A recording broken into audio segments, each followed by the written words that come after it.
디지털 오디오 가이드북 9번째 시간 디지털 스펙에 대해서 이야기해 봅니다. 디지털 스펙을 이야기할 때 우리가 먼저 알아야 될 것은 CD의 디지털 규격인 CD의 디지털 규격인 16비트 44.1kHz의 다이나믹 레인지와 주파수 응답입니다. 그래서 CD의 다이나믹 렌지는 16비트 곱하기 1비트당 6dB의 다이나믹 렌지를 갖기 때문에 96dB의 다이나믹 렌지를 갖게 되죠. 96dB의 다이나믹 렌지라고 하는 것은 아날로그 녹음기의 다이나믹 렌지보다 높습니다. 아날로그 녹음기의 다이나믹 렌지가 75에서 80dB 정도 되는데 실질적으로 아날로그 시스템이 더 열악하면 이거보다 더 낮은 값을 갖게 되고요. 아날로그 시스템이 좀 더 고급이었다 그러면 이거보다 조금 더 높은 다이나믹 렌지를 갖는데 불과 1, 2dB 정도의 차이를 갖습니다. 실제로 디지털 시스템의 다이나믹 렌지는 필요한 다이나믹 렌지보다 훨씬 더 높습니다. 필요한 다이나믹 렌지라고 하는 얘기를 왜 하냐면 어쨌든 디지털 시스템이라고 할지라도 아날로그 시스템을 통해서 듣게 되기 때문에 아날로그 시스템의 다이나믹 렌지에 영향을 받을 수밖에 없고요. 디지털 시스템이 다이나믹 렌지가 200dB가 되더라도 아날로그 시스템의 다이나믹 렌지가 60dB라면 60dB밖에 사용할 수 없는 것이 되기 때문입니다. 필요한 다이나믹 렌지보다 높다라는 것이고요. 또 한 가지는 샘플 레이트에 대해서 얘기해 봅니다. 주파수 응답. 샘플 레이트가 44.1kHz라는 건 재생 주파수 또는 주파수 응답이 22.05kHz라고 하는 거예요. 그래서 학술적인 가청 주파수 20kHz보다 훨씬 상회하는 높은 값을 갖게 되죠. 높은 값. 일단 CD의 16비트 44.1만 해도 아날로그 시스템보다 훨씬 높은 값을 갖고 있다라는 겁니다. 이렇게 하이 퀄러티의 스펙을 갖고 있음에도 불구하고 지금 24비트 샘플 레이트도 하이 샘플 레이트로 막 가고 있죠. 16비트가 아니라 뭘로 가요? 최소 24비트 또는 32비트 또는 40비트 뭐 이렇게 가고 있어요. 샘플 레이트도 44.1을 쓰는 게 아니라 이거 2배인 96 2배는 88.2인데 44.1이나 48이 2배인 96, 192, 384 뭐 이런 값들로 가고 있죠. 실제로는 어떤가 시스템에서 실제로는 전자의 열운동 때문에 전자적인 노이즈 플로어가 생겨요. 이 전자적인 노이즈 플로어가 뭐죠? 화이트 노이즈를 이렇게 표현한 거예요. 그래서 여기서 뭐가 소비돼요? 1, 2비트가 소비돼 버립니다. 디지털 시스템에서 96dB의 다이나믹 렌지를 갖지만 결과적으로는 1, 2비트를 화이트 노이즈로 소모하게 되고요. 시스템에서. 그리고 오디오 신호의 피크값 특성이라고 하는 크로스트 팩터는 뭐죠? 크로스트 팩터 CF는 신호의 시료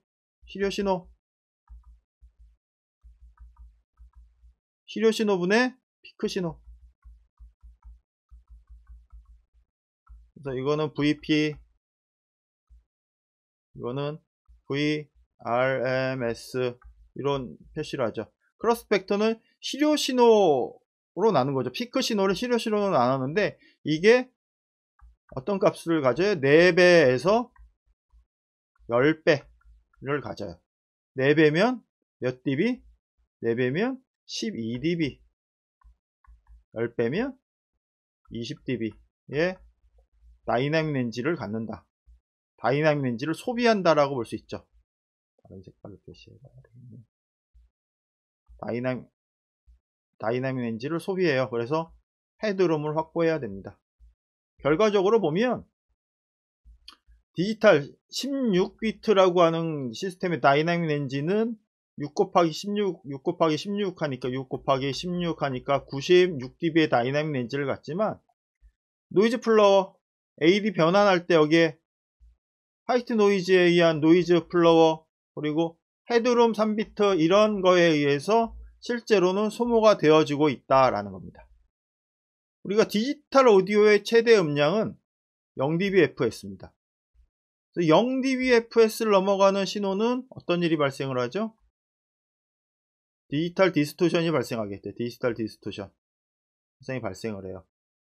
0dB라고 하는 데이터는 16비트일 경우에 1이 16개가 있습니다. 1111, 1111, 1111 발음도 잘 안되는데 1이 16개가 있고요. 디스토션이 생기면 여기에서 어떤 것이 0으로 바뀔지 몰라요. 여기 어떤 숫자가 0으로 바뀔지 몰라요. 0으로 바뀌는 순간 왜곡이 돼버립니다. 이 왜곡은 어떤 현상이에요? 원하지 않는 신호에 엘리에싱이 생기는 거랑 동일한 효과를 갖게 되죠.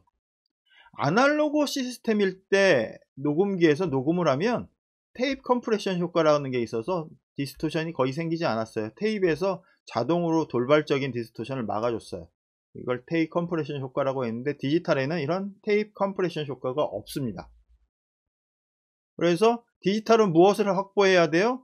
크러스트 팩터를 고려해서 헤드룸을 확보해야 됩니다. 이 헤드룸을 확보해야 돼요. 여기 3비트라고 했는데 3비트보다 조금 더 하겠죠. 20dB. 그러니까 20dB. 유러피아는 18dB. 이 3비트를 확보해야 돼요. 음악의 경우 12에서 20dB 헤드룸 확보해서 3비트를 확보해야 한다. 이거지. 그럼 결과적으로 어떻게 돼요? 16비트 시스템에서 노이즈 플로어 때문에 2비트, 노이즈 플로어 여기서 마이너스 2비트, 여기서 3비트 이렇게 날라가요. 그럼 결과적으로는 11비트 밖에 안 돼요. 11비트 곱하기 11 곱하기 6은 66이죠. 그래서 66dB의 다이나믹 렌지를 갖게 되는 것과 동일합니다. ADDA 컨버터를 싸구려를 썼다? 그러면 더 줄어들겠죠. 근데 여기서 한 가지 알아봐야 될 거, 생각해 봐야 될 건 66dB라고 하는 다이나믹 렌지가 못 쓰는 정도의 다이나믹 렌지냐 하는 거예요. 66dB라고 하는 다이나믹 렌지는 실질적으로 굉장히 넓은 다이나믹 렌지일 수도 있습니다. 사람이 한 번에 들을 수 있는 다이나믹 렌지는 60dB입니다. 사람이 한 소리 안에서 들을 수 있는 다이나믹 렌지는 60dB예요. 그래서 그 60dB를 가지고 잔향시간이라고 하는 걸 측정을 합니다. 잔향시간을 측정하는 대표적인 개수가 RT60이라고 하는 거죠. RT60. 공간에서 60dB 감소하는 데 걸리는 시간. 60dB 감소하는 데 걸리는 시간이 왜 60dB를 감소를 얘기를 하냐면 사람이 한 번에 인지하는 다이나믹 렌지, 사람이 한 번에 인지하는 다이나믹 렌지가 60dB 때문에 그래요. 그래서 그 CD의 다이나믹 렌지가 줄어들어서 66dB 또는 60dB가 됐다고 하더라도 믹스되고 마스터링이 완료된 오디오를 사용하는 데는 충분하다라는 거예요. 왜? 사람이 한 번에 몇 dB를 듣는다? 60dB를 듣기 때문에. 60dB. 그리고 마스터링이 완료된 오디오의 최대 크기에서 최소 소리의 차는 굉장히 좁아서 30에서 40dB 정도밖에 차이가 나지 않습니다. 이 정도의 다이나믹 렌지면 충분하게 음악의 느낌을 느낄 수 있어요. 16비트면 충분할 것 같잖아요. 근데 뭐가 문제냐면 우리가 이 디지털 시스템 가지고 트랙을 만들어요. 그리고 이펙터를 적용하고 믹스 다시 하고 마스터링을 다시 할 경우에는 16비트는 턱없이 부족하다. 16비트 잘 써지지도 않네요. 16비트는 부족하다. 뭐 할 때? 녹음할 때, 믹스할 때, 마스터링 할 때, 이펙터 효과를 할 때. 그래서 더 높은 하이비트가 필요하다라는 겁니다. 더 높은 하이비트. 더 높은 하이비트가 필요하다라는 거예요. 샘플레이트에도 문제가 있겠죠. 샘플레이트의 엘리어싱 방지를 위해서 무엇을 하죠? 오버샘플링으로 해결했어요. 오버샘플링에 대해서 1장에서 오버샘플링이 뭐다? 라고 설명했습니다. 오버샘플링에 대해서 알고 싶은 분은 1장 수업을 다시 듣고 오시라. 오버샘플링으로 해결했어요. 노이즈 플로어는 더 높은 해상도의 AD 컨버터를 사용하면 좋습니다. 요즘에 나오는 마이크 프리 같은 경우에 120dB를 상회하는 값을 나옵니다. 120dB 이상 다이나믹 렌즈를 갖고 있습니다. 헤드룸 3비트, 이전에 3비트의 컴프레서 리미터를 사용해서 어느 정도 도움을 받았어요. 그리고 소프트 리밋 기능이라고 하는 게 있어요. 컴프레서를 걸면 여기 하드 리밋이라고 하는 건 바로 동작 개시점 트랜시홀드에서 확 꺾이는데, 소프트 리밋을 걸면 동작 개시점 이전부터 부드럽게 컴프레션이 들어가요. 무엇과 마찬가지로 테이프 컴프레션처럼, 아날로그 녹음기의 테이프 컴프레션처럼 부드럽게 컴프레션이 되게 됩니다. 이럴 경우에 비트를 더 확보할 수 있겠죠. 그러나 이거는 뭐라 그럴까, 임시적인 도움이 될 거고요. 결국 뭐가 필요해요? 하이비트가 필요해요. 하이비트가 필요하다.